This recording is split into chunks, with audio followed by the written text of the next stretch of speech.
هذه الأبيات قلتها رد ثناء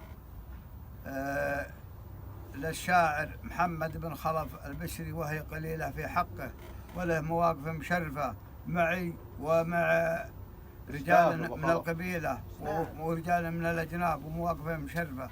حبيت أظهر بيان قليل من كثير في هذه الأبيات، كما أني أشكر الله سبحانه، ثم أشكر محمد بن خلف البشري مواجيفه الطيبة معي الذي لا تحصى ولا تعد، لو بعدها ما حصيتها، وعلمه طيب معي ومع الرياجيل. ما سوينا شيء ابو فهد. الله يسلمك، تستاهلك. سويت العلم الطيب.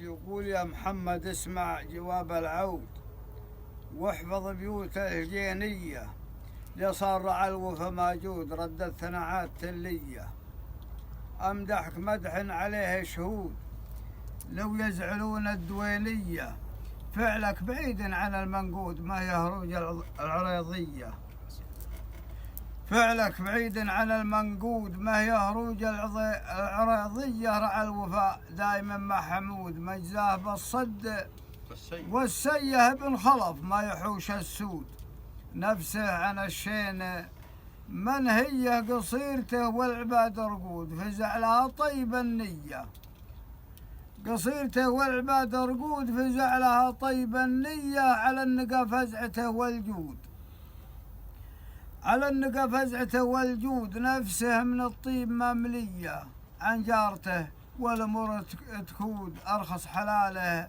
شهامية، يفدى تبع قليل الفود، ما في هذه أولادية وقت الرخاء،